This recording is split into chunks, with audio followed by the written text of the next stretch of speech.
Henry Smith.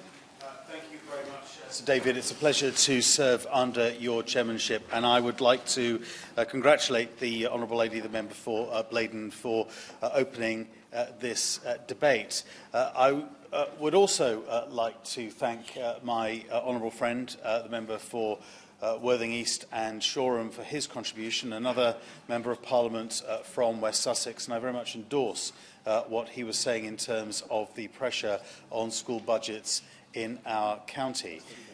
Sir David, a week ago it was my privilege to take part in a debate on global education in Westminster Hall, and of course, it is absolutely right that this country is doing all it can to ensure that education is improved in developing countries. That's important for all of our future prosperity and security.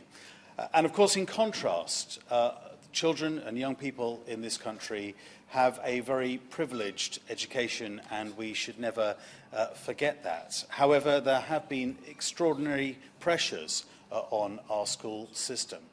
In West Sussex, historically, we have been very underfunded.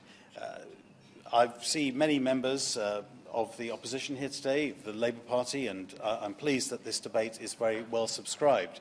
But when I was leader of West Sussex County Council between 2003 and 2010, a local education authority, I saw significant underfunding of schools in my county, and by contrast, funding per pupil, funding of schools in metropolitan areas like London being almost double that of schools in West Sussex at that time. And certainly during the Tony Blair and Gordon Brown administrations, I didn't hear complaints about funding in my local schools then.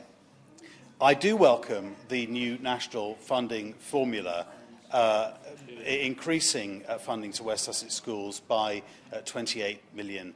I think that's important. I also welcome an increase at Manor Green Primary School, a special school in my constituency, being increased by 200 places. But we do need to go further still. The historic underfunding that we saw under the Blair and Brown years of West Sussex schools has a lot of ground still to make up. And whilst the additional funding under the national funding formula is very welcome, certainly the pressures that we've heard spoken about today, particularly on payroll and pensions, need to be better addressed by the Department for Education. I'd be happy to give way. I'm glad to hear, thank you for giving me that, his schools are coming up in funding. But, you know, if more money's being spent in some schools, that's great. But how would he justify the fact that schools like in North Tyneside are losing 3% per pupil funding? It doesn't make the balance any better, and I surely can't rejoice that he's doing better because of the schools are losing funding.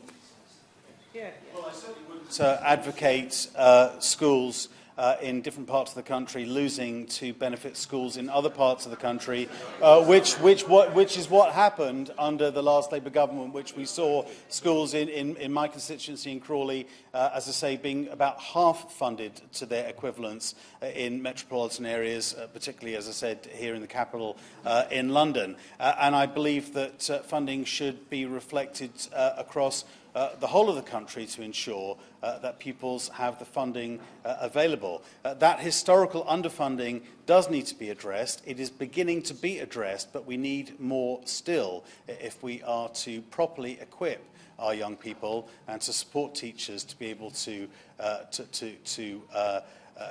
make sure that our young people have the best education. Sir David, I should have declared an interest at the beginning. When I was leader of West Sussex County Council, I was also chair of the West Sussex Learning Disabilities Partnership. I'm also currently a Vice President of the British Dyslexia Association. And with the few moments left remaining to me in this debate, I would like to make a plea to the Department for Education that particularly special educational needs needs is an area that receives extra attention because those children and young people deserve our support so that they can have as equal starts in life as all other pupils up and down the country.